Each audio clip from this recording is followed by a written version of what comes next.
I know that a lot of you are physically in the gallery, but people who will be tuning in won't be able to see the work like you are. So I'm just going to have some pictures of it up while I'm talking. Okay. Great. Okay. Well, welcome everybody. We are so excited to introduce Charvis Harrell to you. He is the artist that's currently at the James Wegner Gallery at Riverland Community College. His show, The Games We Play 2.5 of Robots and Waterguns, was just a joy to help install, and it's been a lot of fun to hear people's chat about it and just like hear people's reactions to it. So the show will be up through September 27 for anybody that still would like to visit it. It features kind of two of the bigger pieces in the show are two 14 by 15, two 4 by 15 feet wide board games that he also is connecting to other dialogue and serious issues. He is also featuring in this show a variety of pieces that I would kind of collectively say are focused on, both the brilliance of Black artists and inventors, but also Black joy. Charvis himself is a painter originally from Macon, Georgia. At 28, he was diagnosed with a disease that affected various organs in his body. And he was a third generation brick mason. So very used to hard work. This kind of changed the trajectory of his life. And according to him, gave him a newfound appreciation for living and eventually kind of moved the trajectory of his career toward art. His desire to make the most of his time by paying tribute to the people and things that impact his life are the things that he explores in his work.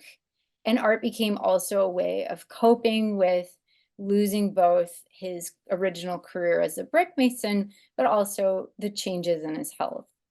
So some of the things that he said, which we've included in a lot of the gallery material, but I think are important to kind of focus the talk, that Charvis started making art as a way to give his children lessons about life and culture that were hidden from them, to talk about difficult things that needed to be explained, and to pay tribute to the people who are brave enough to make a difference in society. Reclaimed materials are a recurring theme of Charvis's practice. And he sees it as a metaphor for how a person can feel worthless, like trash, but with the right amount of time and care, it can be transformed into something very beautiful.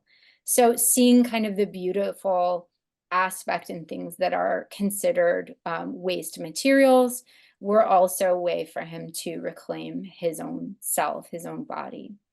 Some recent shows and art, art, I guess you'd call it opportunities that Charvis has been involved in. He just recently this year did a show called Bigger Than Paul Bunyan, The Life and Times of George Bonga at Prove Gallery in Duluth. He has done a couple of artist residencies, both at Lanesboro Arts in 2020, New York Mills in 2021. And he is currently finishing up some work for a group show at the U of M, and then some more work that is going to be exhibited in Duluth. So he's very prolific in both exhibiting, but also embedding himself in different communities to tell stories to the members of the communities that don't even necessarily have an awareness of those stories. So that's something that I find really also touching about him, is that he does his research, but he also expands it out into the world around him. I'm going to kind of go through a couple of the images and just point out a few of my favorites. This particular piece is in kind of the back left side of the gallery, and all of these works are done on loose canvas that he then either rivets or attaches to the wall. And there's a real presence with a lot of the work that happens because of this, not just the scale, which I definitely think is a feature of getting an interaction from the viewer, but also because they're on a material that's a real life object, that differentiation of the picture plane, but also it's in your actual world. I think there's something really interesting about that. One of the pieces, excuse me, that was featured in the postcard is called Cupid. So an interesting kind of take on a board game and the brown eye, blue eye experiments. And then another giant sized piece, Pipeline to Prison. So kind of thinking about the different pathways that often folks are set up for even before birth, depending on our, the social strata that's already in society. And then what I was also really delighted is he incorporated a piece that is in progress. So we can kind of see like what are the beginning stages of the painting and then kind of what direction it might go in. So without further ado, I'm gonna stop talking. And then I'm gonna hand it over to Charvis. Thank you, man. This is it's a wonderful opportunity to show my art to the young students because they inspire me. Because art is a tool that I use to give my sons a different perspective on life.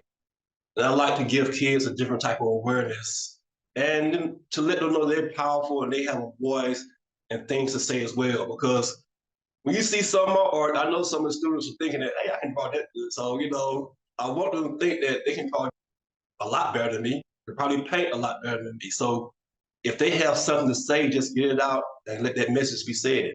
As long as that message is based on truth and honesty and actual feelings, and not just trying to propagate an idea that you think is, you know. So for me, I came up in a time before the internet. So Black history was hid for me in a certain sense, A lot of the heroes, the struggles, and the battles were never talked about. So when the time came that I was able to do research upon my own, I would find so many magnificent stories that I felt it necessary to paint some of these pictures and tell the world about some of these people who were hidden for so long.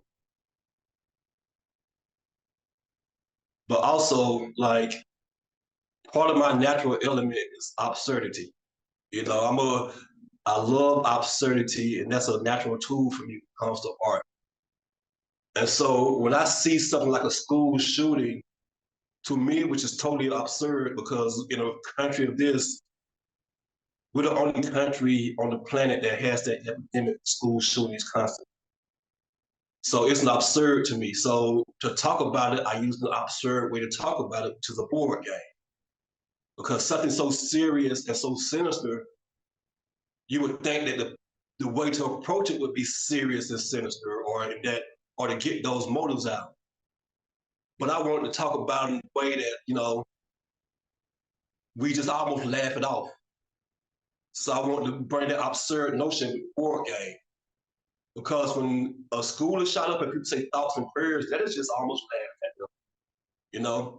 That's not saying we're going to work hard to make sure this doesn't happen anymore. So with my board game, I use an absurd way to talk about something serious and heavy, which, very few people try to approach it in that manner. But I think by approaching it in that manner, you come into it disarmed in a sense. But then once you realize what it is, it almost shocks some sense into you. Because you notice on that painting, one of the little girls, the white girl with the white dress on, it has a slogan on the front. And it just looked like a name brand off Klein, like Calvin Klein, but it really says Kevin, like bulletproof. And we're like, that's what kids have to wear to school now. Because they sell bulletproof backpacks and things of that nature for kids. So I use absurdity to talk about a lot of serious things sometimes. And, it can be a landmine in a way, because some people think that it shouldn't be approached in that kind of manner. But I like to disarm people with my art sometimes to let them bring their guard down and then say, "Oh my God, that's what it is." So it's a way to just to ease them in before you hit them over the head with a baseball bat. You know. I love it. What do you feel like is a favorite piece of yours that's in the current show? The pipelines to prison. That was a joy to work on in a sense, and it's a tribute to a special moment in time. Um, when people think about W.E.B. Du Bois, you think about his essays, the NAACP, and his books and things of that nature. But at the 1900 Paris Exposition, he did something that was just beautiful and artistic. He presented some graphs and won a gold medal. Nobody else had ever presented information in that way before. He got a bunch of black sociologists in the city of Atlanta. They collected all this information. They got with other artists and people of that nature. They compiled all this information to a bunch of different graphs, pie graphs, chart graphs, and spirals and things that nobody had ever seen anything of that nature.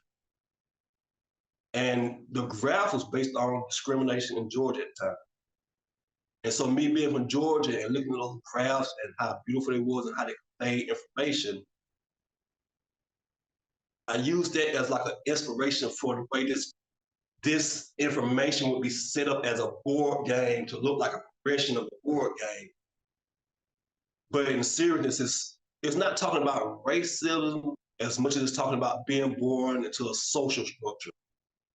Because no matter what color you are, if you're born to a family of very limited resources, the road in life is going to start out a lot harder for you. And it's going to be a lot more difficult to climb. So that's what red line is. Okay? It's being born in a family of very limited resources. And so you would go to a Title I school, and from there you would go to a lower plane. And the gray area on the plane stands for being in like a lower class neighborhood, because the lower the neighborhood you is, the more asphalt you're around and the more industrial things you're around, which cause more cancer. And if you notice, the better options, you have more greenery, because when you're in a better neighborhood, it's more greenery that help you have less diseases like asthma and breathing problems of that nature. So this thing is not, it's a game also, but it actually just shows the social structure of what happens when you're born to a different system and different resources. And like the big light blue glob on there stands for the resources being made to be around natural water and things like that, and how that benefits you, and how people on the gray area, the lower class, they don't have that luxury and things of that nature. So this game shows you social structure of being born in a different family of different resources, no matter what color you. Because you're black, born to a family of abundant resources, your life will probably be a lot easier than if you're white, born to a family of very, very limited resources. So it shows the social construct, how that differentiates in life, your life patterns, and the options you have in life. But then again, it's also it just looks like an abstract painting in a sense. So it can function in that way too. And that's why I guess it's one of my favorite paintings I've ever worked on since, because it's leaning away from what I'm traditionally doing, which is mostly people, and it goes abstract to talk about the social construct of life and how we are in America today. Charvis, would you be willing to talk a little bit about the Lonnie Johnson painting? I'm going to just do a screen share of it because this is another favorite of mine.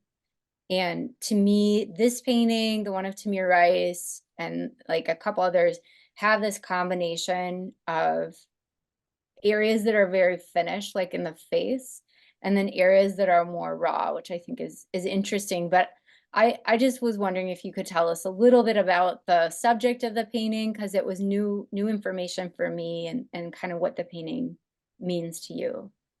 Well, it's one of my favorite. It's another one of my favorites. It's something I did to celebrate Black children being happy and productive hard work. He was a genius of a little child. When he was very young, he was born in Alabama, and he almost burned his mom and dad's house down, because when he was like about 6 or 7 years old, he was trying to create rocket fuel on the family stove. Hey, sorry about that. Sick.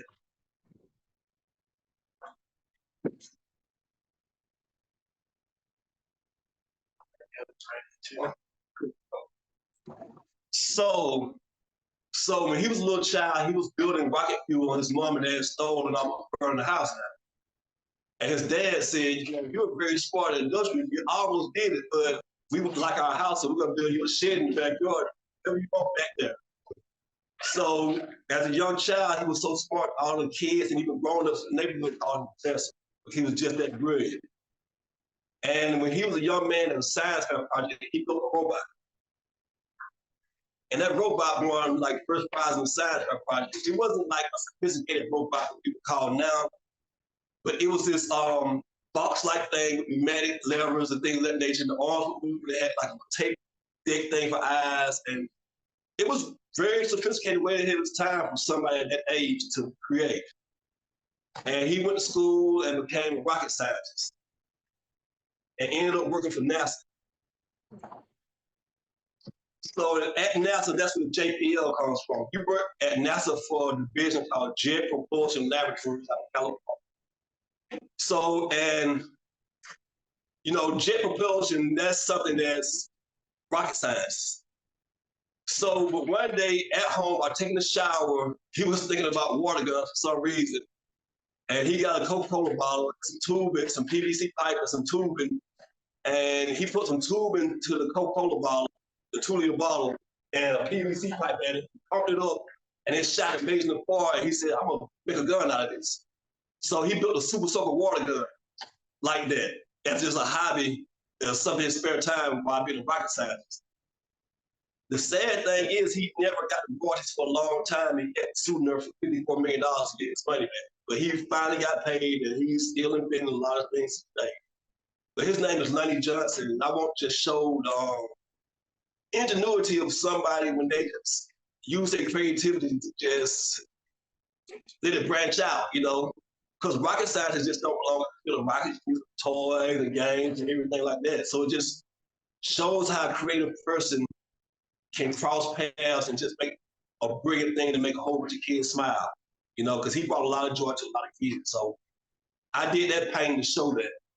And the way I paint it is, I paint the skin a lot different than I paint the inanimate objects.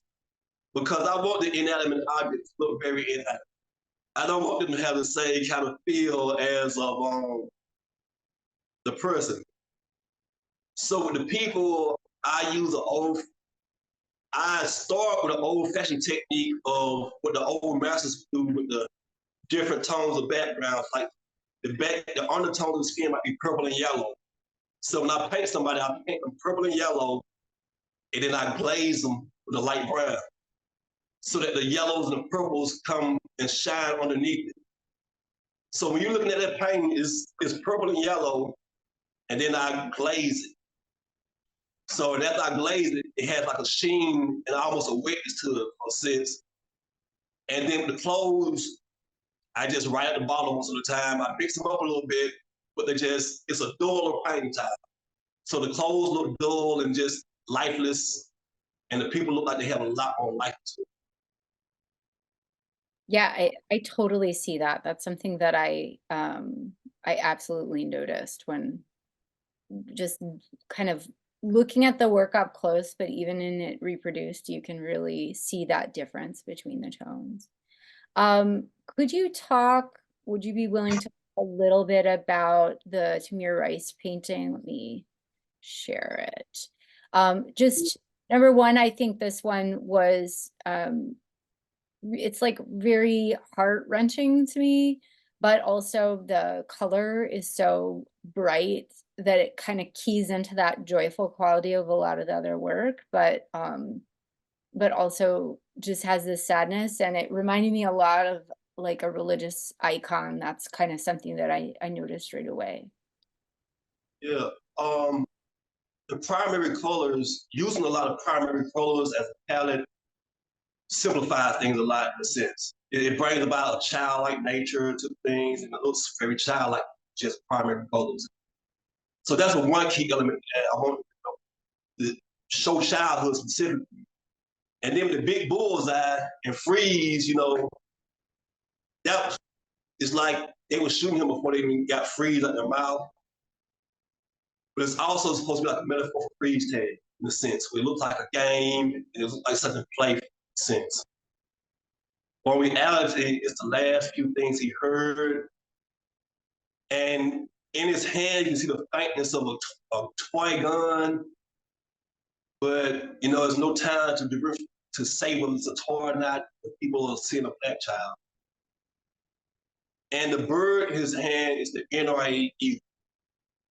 Because the NRA are always talking about gun rights and gun rights, but they never fight gun rights of black people.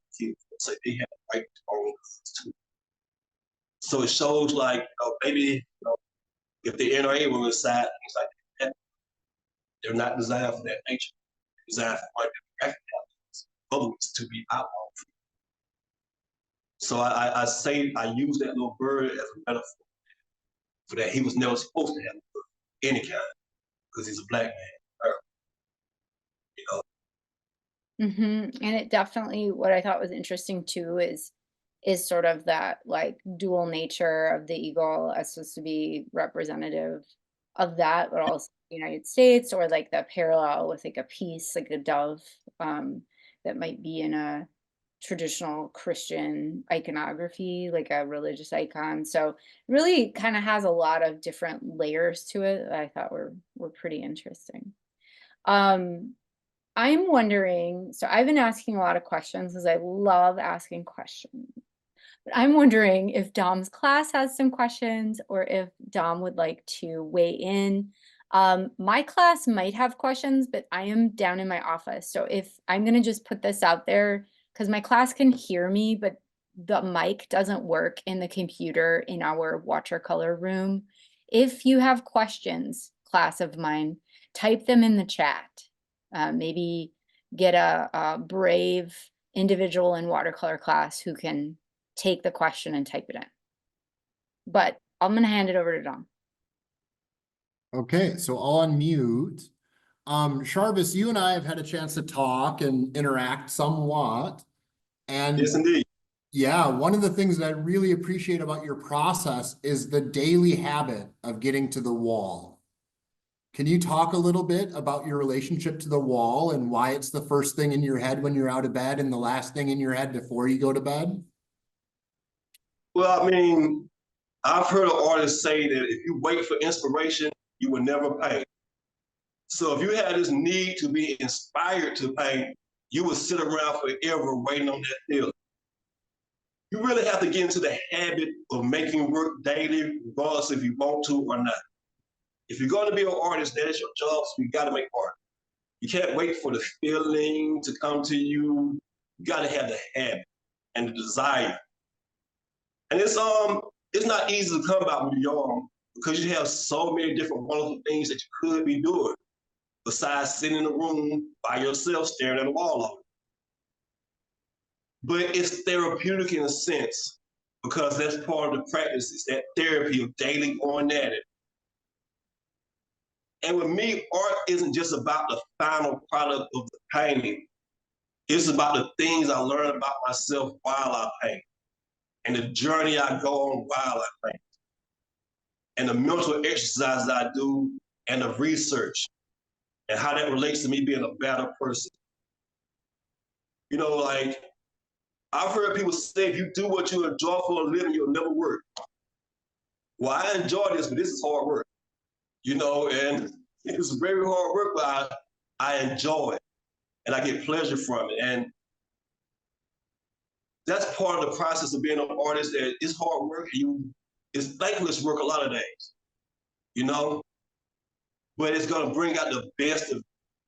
And that's a good thing. And it's going to leave something that you teach your kids with, nephews, nieces, and the future. So it's worth it. It's not easy, but it's worth it. You make a habit out of it. Just like jogging or running. You might not wake up and want to do it, but when you do it, you feel better for 15 minutes. And you're glad you did. And you're in shape from doing it. So it's the same thing with painting. It's just like any other form of exercise. regardless of how you do it, you need to do it. And after you get started, you appreciate it. That's beautiful. So to kind of segue a little bit, I'm curious about, I'm sitting in a room with a number of people who have just begun their exploration of ceramics as pottery as their chosen medium of the moment. And I'm curious if one of the things I try to encourage in them is to be kind of heroic with the ability to make mistakes. How do you deal with mistakes, whatever they are, in your process? And how do you illuminate them or bring them to the fore so that they're part of the process and not a problem? That's exactly right. Mistakes are not a problem. They are part of the process. You know, there's no form of perfection in this art world. You're not going to wake up and everything's right or correct. But some of the mistakes can be your signature in a sense. Some of the mistakes can be something that you incorporate. It's all about exploration. Like, make bad art on purpose. You know, make some stuff that's just made that you might not like, but later on you can incorporate to other things. I mean, always be willing to practice and incorporate, and don't be extremely critical on your new art. No, it's important to be critical in the sense when you get to a certain place and you're ready to show, and then you critique yourself in a sense.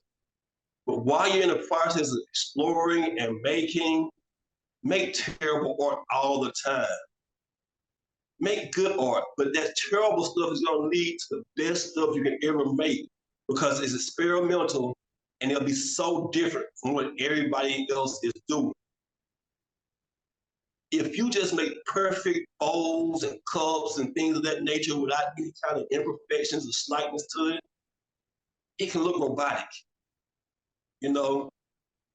And I mean, I don't say this to discourage another artist. When I saw Kehande's bodies paintings in the magazines, they were the most beautiful things I had ever seen in my life. I just couldn't wait to go to a museum and see them.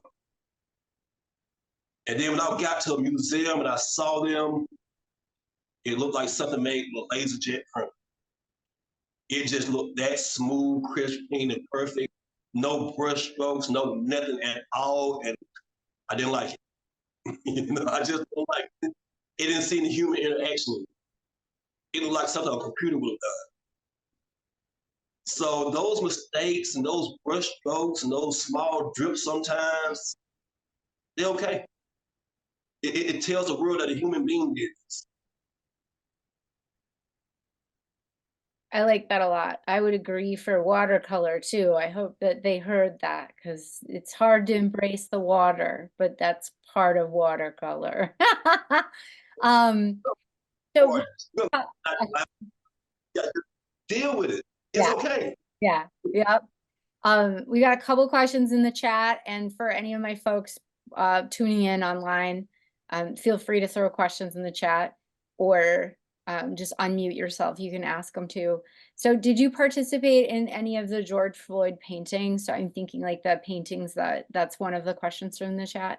The paintings that kind of proliferated right after. A lot of paintings kind of went up around the city. Well, I was in Georgia when the George Floyd incident first happened. And then I went on tour through the Midwest. And I made my way here in November of 21. And I was doing some collage workshops and things of that nature. But I was so burnt out from traveling and dealing with racial situations. And after the George Floyd, the Aubrey trials going on state, it was just so much that I hit the wall. I had a mental exhaustion, and I just couldn't show up at work sometimes. I couldn't make it anymore. And that's why it's another thing as an artist, when you're going through things of high emotions, keep putting yourself out there. It's important sometimes to break. It's important to decompress and to go to therapy. Because when you're constantly trying to help other people heal and help other people heal, and do a whole bunch of explanation, you can neglect yourself. That's what happened to me. So I wasn't able to do a lot of art at that time. It took me a while to get back on track, from that situation. Because I was emotionally burnt out and just trying to be strong, trying to make art. It was too much for me. So I had to regroup and get my thing back together. Cool. Thank you for that question. Thank Anybody? Thank you for answering.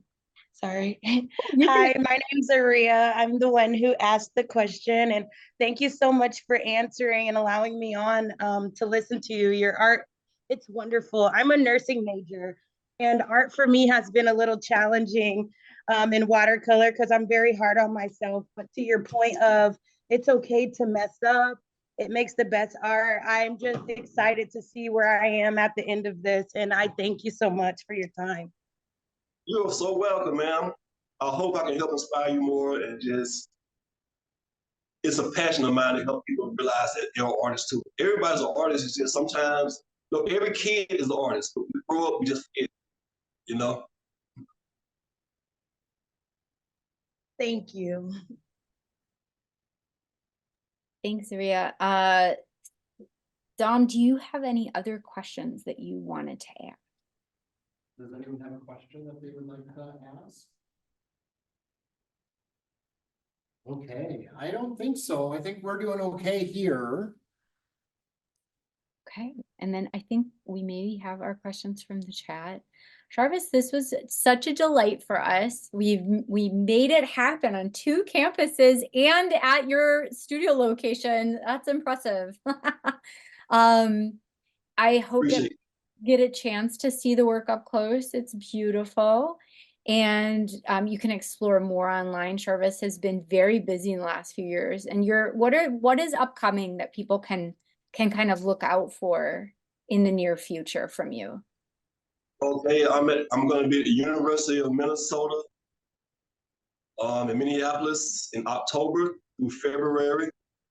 I'm going to be Zeitgeist in Duluth in October. And then in March, I'm going to be in the Fergus Falls area talking about Prince Albert Honeycutt, the beautiful black man who did so much in northern Minnesota. He, right after slavery, he came here. He started a baseball team, a barbershop, and just a lot of wonderful things. And the musical producers, Jimmy Jam and Terry Lewis, they're up here. Their family moved up here because of Prince Albert Honeycutt. So I'm going to explore that relation to how that Prince brought music to Minnesota and things of that nature. So I'm really looking forward to doing the story, exploring his life, his contributions to Minnesota. So, and the joy I get, and I learned this from a person way younger than me. When I was in Macon, we had a visiting artist from Minnesota named Nick Nerver. He came to Macon to do some art projects, and it was very historical. And he presented me all these pictures and research, and it just blew me away that somebody from a long place away could come to my hometown and teach me so much about my neighborhood, which I lived in my whole life. It almost infuriated me in a sense, like, wow, man, like, if I just been living with a hood over my head, like, how do you teach me all this? He showed me Lewis Hines pictures of kids in my neighborhood, like factory boys and stuff, daubers and stuff. It was like, holy shit, this is so sorry about the language, but watching him doing that and didn't teach me about a place I occupied and didn't know anything about. As an artist, I said, that's not, I'm gonna do the research so that if I go somewhere, I'm gonna be able to present the information to show people this is what happened. This is who used to inhabit your neighborhood, places of business, and this person who needs fame, who needs some attention, some recognition and celebrate. So I learned that from a guy named Nick Nerver. He teaches high school, so he teaches photography, and he's just a wonderful person. So I was able to learn through him how to research and how important it is to do art that brings history to life. It's nice to do art that expresses your feelings and your emotions. That's wonderful, and it's needed. But it's so important to do art that brings real actual history to life. I love it. Thank you so much, Charvis. You've taught us a lot of things and really opened my eyes to just different ways of painting and thinking about stuff. So thank you. My pleasure. My pleasure. I'm so thankful you guys hosted my art and gave me the ability to come here. Like, I'm looking forward to coming on campus and hanging out sometime, hanging with the artists. That would be awesome. That would be really fun. Great. Thank you, Charvis. All right, actually, Charvis, if you can stay on, then we can chit chat, but I'm gonna say goodbye to everybody else. Bye, everybody. Bye. Thank you so much. You're awesome. Thank you guys. I appreciate you. Bye. Thank you. Thank you.